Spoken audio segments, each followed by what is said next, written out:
My name is Peter Meyer. I'm from Kernersville, North Carolina, originally from New York City. I'm in the uniform of a World War I French aviator. I'm representing the North Carolina volunteers that actually fought with the French during World War I. Some of the first volunteers to fight for France before America got into the war came from North Carolina, specifically Kiffin Rockwell and Paul Rockwell from Asheville, North Carolina.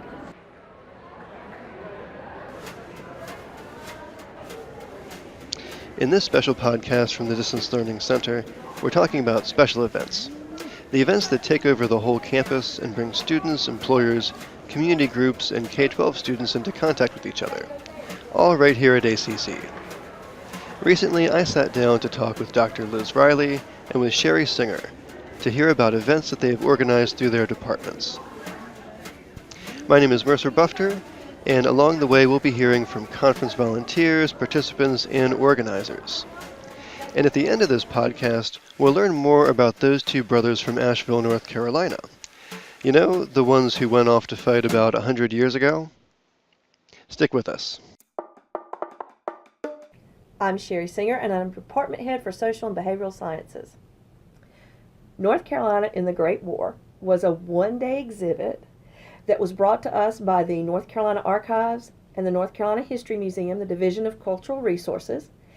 It included partners with the Alamance Master Gardeners, the VFW Posts, reenactors, UNCG, and it was a one-day exhibit honoring World War I.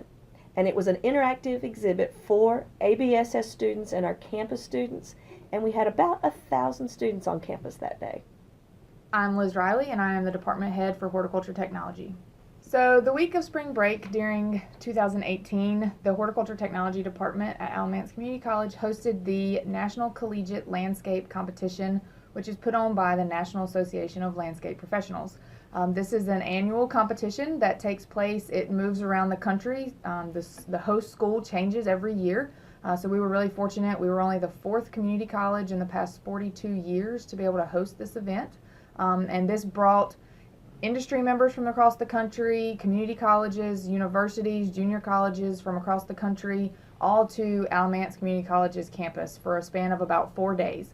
The largest day for us, where we had about 1,600 people on campus, was Friday of the event, and that's the day when most of the competitions are taking place. So we had lots of feedback from our students afterwards. They were stoked that we got 8th place out of 62 schools. That was 62 colleges and universities. And so we all knew kind of going into this that we were hosting and that everybody was going to be spread thin. The instructors, the students, everybody was going to be spread thin. And they knew that going in. So they were prepared, like we were all prepared to, take a little bit of a hit in our score. And then to be in the opening ceremony and to watch the announcer, he stopped. Like we were in the front row and he stopped when he got to 8th place and looked directly at us and looked back at his paper and then looked back at us and called us out. And so we kind of all knew at that point, and everybody just jumped up and they were all so excited. And some of our students got in the top 10, and so it really motivated them to be ready for next year. I feel like both of your programs are really tied in with just the physical space of the campus and kind of change the space of the campus. I mean, I'm just kind of curious, how does horticulture feed in with the general landscaping of campus? And it seemed like it was tied into some of the NCLC events, but... So for the landscaping of the campus, our department kind of maintains our area. So if you come in entrance 1, where you see the shops building, F building, and then the greenhouses, that kind of whole little area is our area that we maintain. That's where we are out there, if the grass needs to be cut, if we need to weed eat, if we need to prune or plant, we do that. But then we have a great grounds crew, Laura and Delvin. Anything we need, we communicate with them and they communicate with us, and we work really well together. Laura and Delvin do a fantastic job at keeping the campus looking gorgeous. We got numerous compliments during the competition about how fabulous our campus was, and I can't agree more.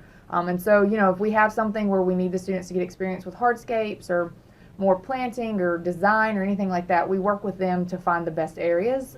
So a lot of the hardscapes that you see done around campus were actually done prior to me, but when Justin was the department head, they were done in his time. So we're still planning on doing that and anything we can to beautify the campus is our goal.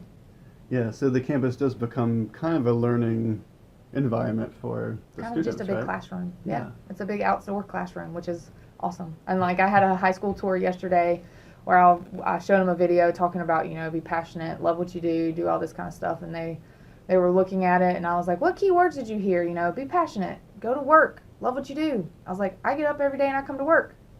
But I don't really classify it as work. I classify it as I get to come and I play outside, and sometimes I play while I'm teaching my students their plant ID lessons. Like, you know, it's fun. Do what you want to do. And so hopefully that resonated with some of them. As a history teacher and historian, does that idea of play resonate with you too? It does. That's what we do every day. It's fun. And if it's not fun, then you need to think about what you're doing. And to answer your question about space, we took over all of the main building and most of G for an entire day. So we just use the space as best we can. Yeah, I forgot that part about the space. Yeah, we pretty much just took over the entire campus. And other parts of Alamance County, like the Lamb's Chapel in Hall River, they allowed us to use that for opening and closing ceremonies. The Alliance Convention Center in Burlington, that was where the career fair was. And then the rest of the week, you guys were here. You saw there were literally people in every crack and crevice of campus. We took over. The only building that we did not do anything in was G building. Every other building had people in it. So we had workshops and competitions going on in A building, in B building, in F building, the AATC. The student reception was up there. All the parking lots were pretty much taken over for competitions with the exception of 2 that were saved for parking purposes. And then also the large field in the back and the gravel lot beside the basketball court, those were occupied.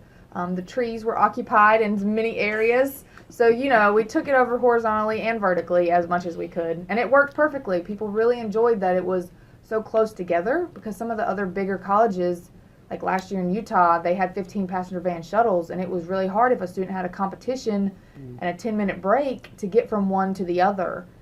Ours, we had a shuttle that was a John Deere tractor with a hayride attached to it going around campus because people really could walk within 10 minutes, but if they had just done a really hard competition and they had to get to another one and they needed a break, then they could just hop on the hayride and they would get there in plenty of time as well. It was perfect.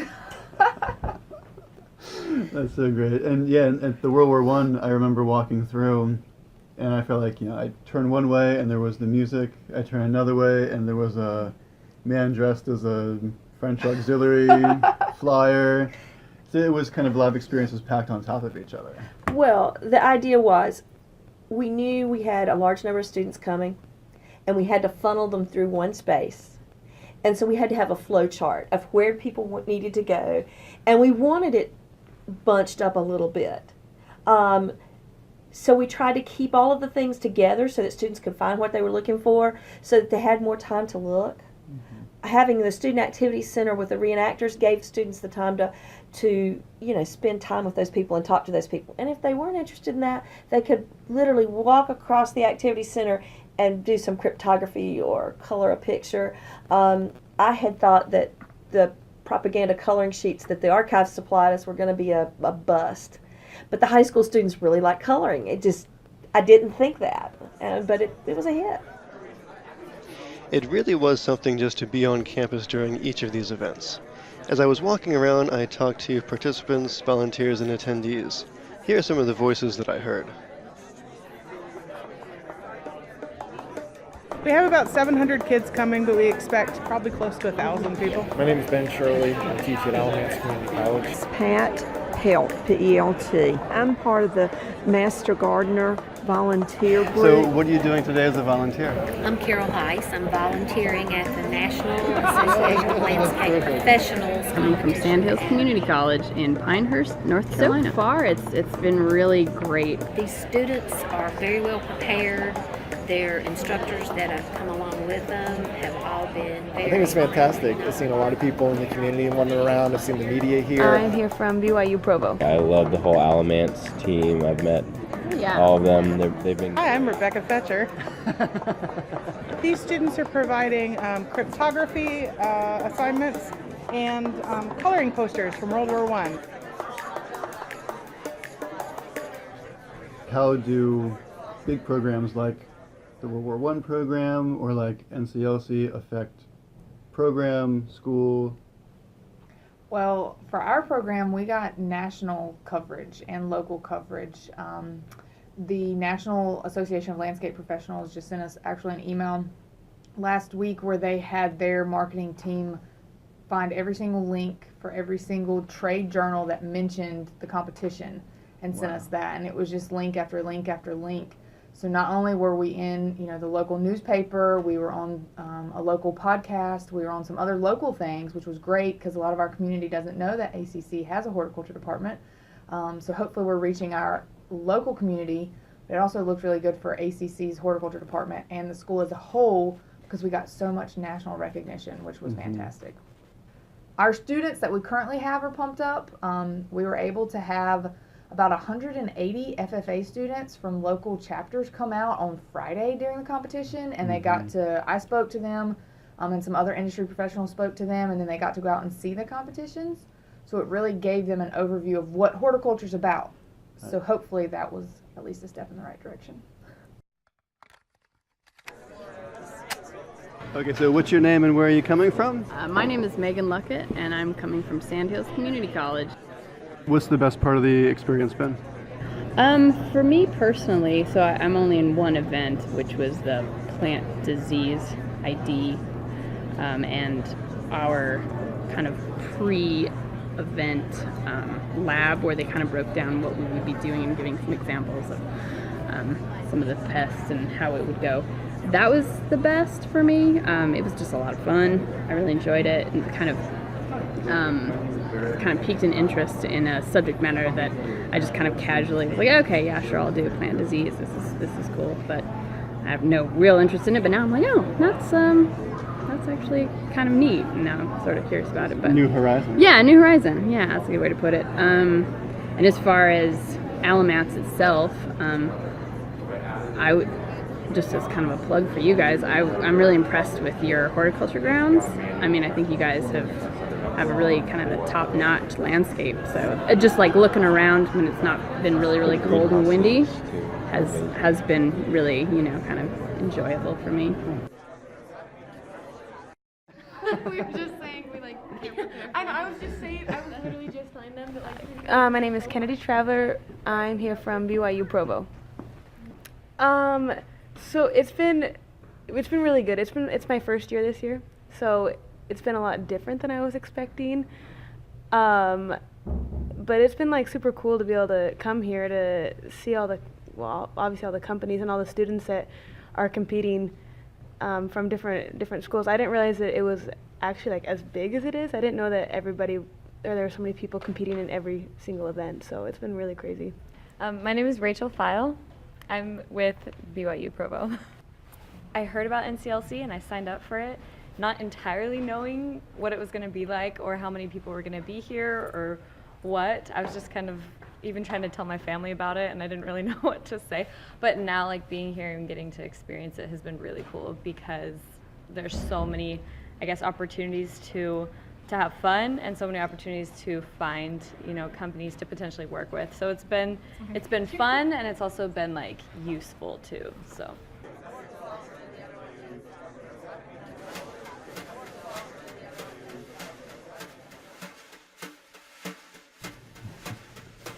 So with World War I, our goal was a little different.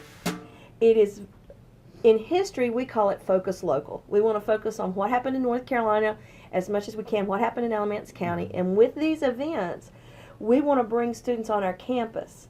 And we really want to do two things. My first goal as a history teacher is for them to have a museum experience. Our local students don't travel. If they're going to some of our modern middle schools here in Alamance County, for them to go to Raleigh to the local museum, which is about 45 minutes from here, is a big deal. So we want to bring that to them. Think of a children's museum or an interactive museum.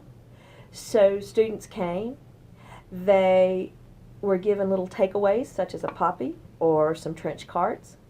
They were able to interact with a curator both from UNCG and with the archives, so they got some academic experience.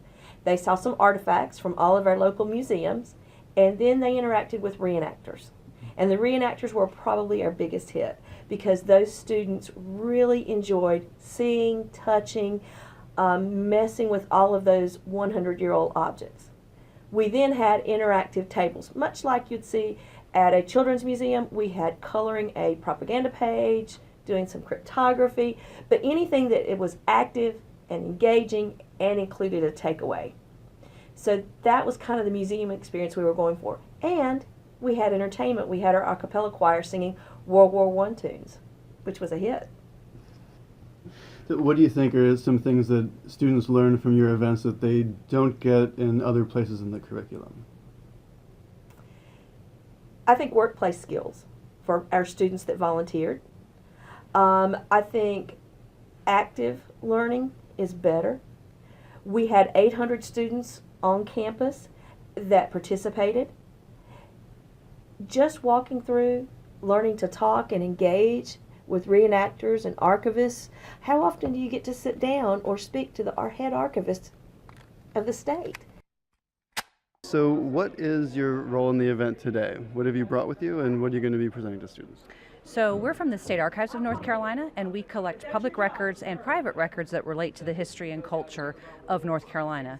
And one of the very earliest initiatives of our department was to collect materials from World War I.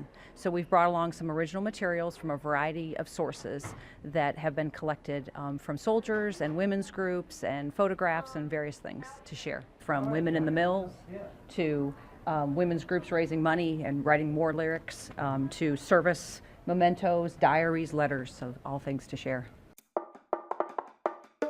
And Sherry, I know in your programs we end up being host to a lot of the ABSS students. How does that benefit the the community and the school system, do you think? I think first of all, as part of our programs, we host the poster board contest. And each time we have an exhibit, the Scott Collection donates money, and we give out about $2,000 in prize money to Alamance County students. So I think one of the big impacts is that it provides students with an avenue of success. One of our teachers came to us and said, for the first time ever, I got to call a house with good news. And it has changed this student's life. And so this year we gave out 55 prizes. At the end of this event, we had a huge awards ceremony. Students, their parents, teachers all came together. They got to meet the chair of the county commissioners, Amy Scott Gailey spoke, Dr. Gatewood spoke, the head of the archives, Sarah Kuntz spoke, and then they got a certificate, they got a big prize ribbon, and they were successful. And what we've seen from that is that that night, they were taking their pictures with their students, holding up their poster boards, and then they were tagging out Alamance Community College, and all of a sudden we were in social media in a way we had not been before. So for the students that participated, I think it was a success. For our students, I think some of the biggest things they take away is they take away networking skills. One thing about our program is we do travel quite a bit to conferences and competitions and things. And so that's where they really get to pick up on their networking skills. They have a giant career fair they attend for this event. They're there for several hours. This year we had 117 companies that they were able to walk around and network with and look for internships and jobs. And then also another really big part of it is team building skills. Our team, we have to be there to support one another. If somebody has what they feel like was a bad event, we're there ready. Like even if it's not a bad event, if they think they did great, we're there. It doesn't matter. We try to make sure that our students understand that we are supporting each other, but that you're also supporting other teams from across the country too, our other North Carolina teams, so they really take away networking and team skills. What would you say to, to students or faculty that you think they don't know about the stuff that departments are doing behind the scenes? If you're interested, you can do it too. I think that's the thing. There are people that will support you. The campus comes out and volunteers and helps you in ways you can never imagine. I fully agree. I started in my position last July, and I knew it was a question during my interview. We're hosting this giant competition. What are your thoughts about this? And I was excited for it, but I had no idea how much the campus would support us. And coming in and literally everybody just kind of getting behind us and help, for lack of a better term, pushing us. They helped push us through that event, because if it hadn't been for everybody else, we would have probably just fallen down asleep in the middle of the parking lot at some point. When it snowed and iced, or whatever you want to call it, on that Monday, and we lost power and the server went down, and Justin and I just had this horror flashing across our faces of, oh my gosh.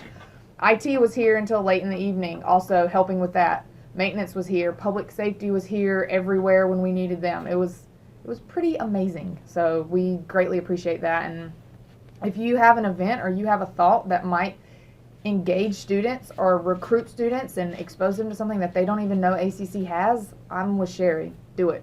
Go for it. Communicate with people around campus. They will help you for sure. No doubt about it.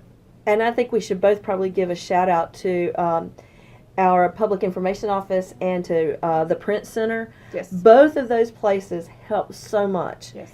Designing brochures, printing, you have no idea how much of that stuff needs to happen behind the scenes, and they're willing to step up every time and help you out. Right, exactly.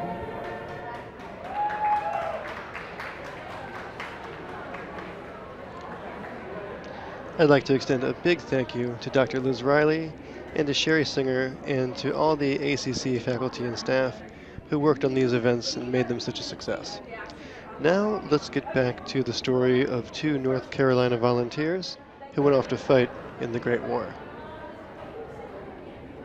Some of the first volunteers to fight for France before America got into the war came from North Carolina, specifically Kiffin Rockwell and Paul Rockwell from Asheville, North Carolina. Cool, and can you tell me a little bit about their story? Yes, they both initially joined the French Foreign Legion, and Paul was wounded in action. Then they both joined the aviation division of the French Army, and Kiffin unfortunately was shot down in September of 1916 and killed. Paul was wounded, and he went back convalesced, and he recovered, and he lived to be an old man. The whole world was at war. It wasn't just in France, it wasn't in Germany, it was all over the world. We fortunately in America haven't experienced that. The war started in 1914. And in fact, Walt Disney was actually a volunteer. He was an ambulance driver on the Western Front. I didn't know that. Yeah. So I hope that the students today recognize the part that the United States played in the war and think about the sacrifices that were made by the men and women who participated in this experience. This has been a special podcast from the Distance Learning Center. We'd like to extend a special thanks to Sarah Kuntz, Rebecca Fetcher, Rachel Feil, Carol Heiss, Ryan King, Megan Luckett, Peter Meyer, Pat Pelt, Dr. Liz Riley, Ben Shirley, Sherry Singer, and Kennedy Traver. Percussion comes from Herbert Boland and from Rutger Muller via freesound.org. Again, this has been a special podcast from the DL Center. Thanks a lot for listening.